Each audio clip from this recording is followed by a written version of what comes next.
Wow, what is this vegetable? I've never tasted anything like it before, and it's amazing. These are the vegetables I've been sending, the ones I've poured my heart into growing. Yet my son says he's eating them for the first time today. I glance at my daughter-in-law, and she's clearly acting suspicious. She must know something about my vegetables. I'm Isabella, a 62-year-old housewife. My husband Cedric took early retirement and switched careers to farming, leasing some land from a friend. We live a quiet life, just the two of us, running our small farm. Our son David got a job in the city after graduating from college and is now married. He's a dad supporting a family with a 5-year-old child. Although we can't visit often due to the distance, knowing we're eating the same vegetables lessens the loneliness. I used to have a small garden, but farming is a whole different ballgame. Initially, I was worried that my experience wouldn't be enough for full-scale farming, but my spouse and I found it to be a good fit. And we have been quite successful, especially considering we switched careers later in life. Our vegetable farming has been a hit, and now we get inquiries from all over asking to purchase our produce. We have always made it a priority to send freshly harvested vegetables to our son, daughter-in-law, and grandchildren. We send more whenever they ask. Unfortunately, I never get to hear directly from my son about how he feels about the vegetables. He's always busy, so I usually end up talking to my daughter-in-law, Stephanie. According to her, everyone in the family loves them. Whenever we send a shipment, she always says, "Thank you for the delicious vegetables. They're a big help. We're so lucky to have such tasty produce." But her "thank you" always sounds the same, and I wish I could hear more details about what they like. One day, Stephanie contacted me. I wondered why, since we hadn't sent anything recently. She said, "The vegetables that you sent are so delicious that we end up eating too much. It's nice to hear that they enjoy them that much." She continued, "Could you send extra? My husband's coworkers would love to try them." She even said her husband was eager for his coworkers to try them. So how could I say no? Thank you. It was for my son. I happily agreed to send more. We usually don't take large orders because it's just the two of us farming, but that year was a bountiful harvest, so we ended up sending a large shipment. I'm turning down other customers. A few days later, my spouse and I went to the city to visit our daughter. She's single and busy with her career, which seems to be her passion. She mentioned that she lives near our son and suggested we visit. Since we finished our errands early, I was given detailed instructions on how to get from my daughter's home to my son's and his wife's house. We tried to contact Stephanie but couldn't reach her, so we called our son David, who said it was fine to come over. When we arrived, we were greeted by David and our grandson, Edward. Are you off work today?" I asked. "No, I'm just working remotely. I've been doing that for years," David replied. This was surprising because Stephanie had told us he was swamped with work. "What's going on? Would you like something to drink or maybe a snack?"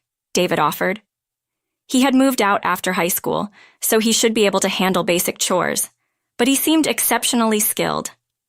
I started switching to remote work when we found out my wife was pregnant, so I can handle all the household chores and even have some specialty dishes I like to experiment with in cooking when I have time, David explained. Then our grandson chimed in, "Dad's cooking is delicious." "Wait, Dad's cooking? Where's Stephanie?" I inquired. She wasn't around, and I wondered if she had gone shopping since we arrived unannounced. "Oh, she's been on a trip with her friend since yesterday," David responded. "A trip? Turns out my daughter-in-law's travels aren't a new thing. Being an understanding husband is good, but giving too much freedom can be a problem," I thought to myself. I mentioned that their young child must miss his mom, and David laughed. "If it works for our family, it's fine. If they're okay with it, who are we to complain?" I decided not to interfere anymore. "Since she's not here, why don't you stay over?" David suggested. I was a little confused. "Are you going to stay the night?" "Wow!" As I hesitated, my grandchild joyfully pulled my hand. Seeing this, I felt like taking up my son's offer. Plus, who knows when we'll see them again, so we decided to stay the night. David's cooking was surprisingly elaborate and tasty. He even made it less salty considering our taste. But something felt off when I tried the side dish. It's not the vegetables we sent. We sent a lot just a few days ago. Even if he shared some with his coworkers, there should be plenty left for the family. My grandson is 5 years old, too young to be able to eat his fill. So what does that mean? I asked, "Did the vegetables we sent not suffice?" "Vegetables? My wife usually buys them from the local supermarket. I didn't know you sent any." "That's strange. You said you wanted to share them with your coworkers, right?" David replied.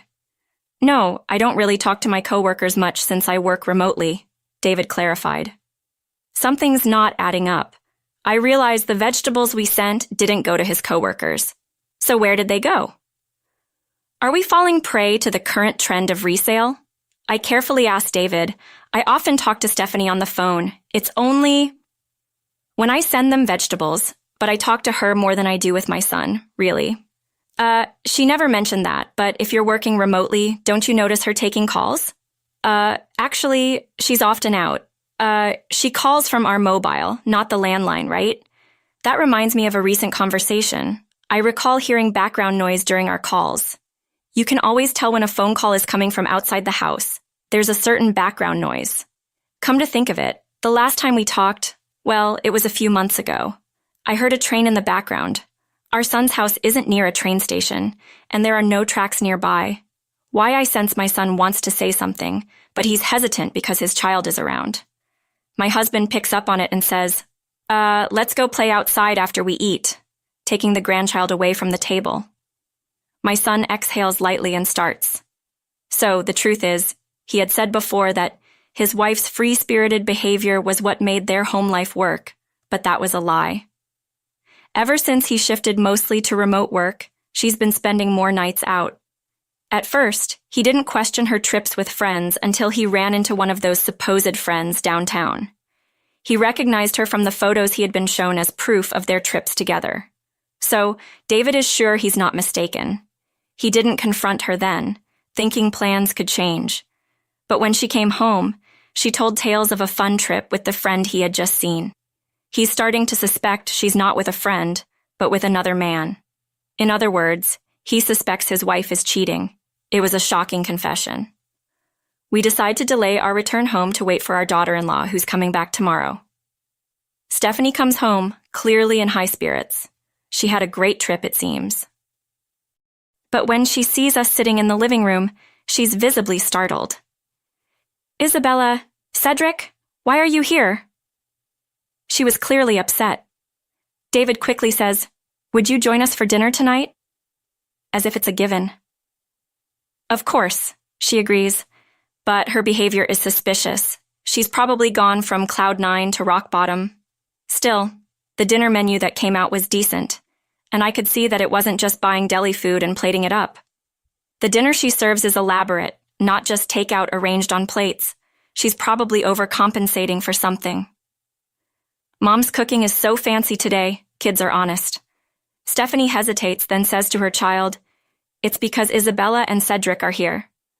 "Well then, you should stay forever." We see the color drain from her face. "Don't be selfish, they have their own lives," she scolds. But when my husband jokes, "Maybe we'll stay another night," our grandchild is thrilled, and Stephanie turns pale. It's clear she wants us gone, but we pretend not to notice. Maybe she thinks we're just clueless old folks. We notice the side dish is full of vegetables, the color, the texture, the flavor that deepens as you chew. It's undoubtedly the produce we grew ourselves. Yesterday it was different vegetables, but today it's the ones we sent. She must have been hiding them, sharing them only with herself, but it's too much for one person to eat. And where could she hide that much in this house? Between our son's story and these vegetables, something is definitely off. Our son and grandchild taste a side dish and both exclaim, "This is delicious." Only Stephanie, our daughter-in-law, seemed momentarily flustered. She kept her eyes down and focused on eating another side dish. It's as if she's saying, "Don't bring up the vegetables." When we finish eating and prepare to leave, she looks visibly relieved. We offer her to stay the night, citing our son's late work hours, but we decide to leave, concerned about the produce. We need to investigate this as soon as possible. In place of our son the next day, we hire a private investigator to look into Stephanie's activities. The results come back sooner than expected. Just as our son suspected, Stephanie was having an affair with a married man, but it's not just any married man. He works for a company that's a rival to our son's employer. Not only was she having an affair, but she was also leaking information. In other words, Confidential information our son was handling was being passed to the rival company. The vegetables we sent in large quantities were being distributed within her lover's company, claiming they were from her parents. What was sent to our son's home was given to her lover. We weren't sending it for free to the person my wife was having an affair with or to his company. I had no idea that vegetables from a bad year, which I collected after apologizing and understanding my customers, would be used for something like this. We immediately share the facts with David, our son. He's shocked to learn that his work information was compromised and takes immediate action. The affair concerns not just our son, but us as well. We pick a time when we're sure Stephanie will be with her lover and confront them, documents in hand. Their faces change color as they read through the evidence. You can't just leak work information. I could get fired. And who's going to suffer when the money stops coming in? David says, not hiding his anger. Stephanie quickly admits to the affair and the information leak. It was just a whim. He said it was great information, and he took me on trips because he got promoted thanks to me, she admits, but doesn't grasp the gravity of the situation. That's it. We're getting a divorce. No, please reconsider. I'll apologize until you forgive me. I'll be a good wife, a good mom. You want a man who's climbing the corporate ladder, let him support you. That's not possible. Of course it's not. The man is also married, Stephanie cries and apologizes to our son, but he firmly says that tears are not an apology. Furthermore, our son David will take custody of the child. He tells Stephanie that she can't see the child until they are an adult. He sets strict conditions, saying she shouldn't even contact them unless the child wants to see her after reaching adulthood. Stephanie protests, "Wait, this child isn't just yours. I carried him. I love him." She seems to want to maintain some relationship with our son for the sake of the child. How can you say that? You claim to love the child, yet you have an affair. Didn't you think it would be cruel for the child to be raised by a mother who cheats? Well, that's a natural conclusion. In the end, none of Stephanie's arguments hold water. We also demand compensation from her for the vegetables I sent to my son's family and for the ones she distributed to her lover's company. Naturally, this leads to her lover's wife finding out, and Stephanie gets slapped with another demand for compensation. Stephanie, who had been a housewife, can't afford to pay. She turns to her parents for help, but they don't give her a single dollar. We even hear they have cut ties with her. Neither we nor our son knows what's become of Stephanie, who had little experience in the real world. David has resigned from his job over the leak. His company highly valued his work and character and didn't hold him responsible for the leak. Who would ever think their own spouse would be having an affair with an employee of a rival company and leaking work information? Though the company offered to help him find another job, my son, who has a strong sense of responsibility, decided to pursue something he's always wanted to do. He sold the house he was living in and moved closer to where he grew up. He started his own business there. He's using his past experience to make it on his own. His office is adjusted into his home so he can work while taking care of his child. Still, he occasionally asks us to watch the child for him when he has a day off.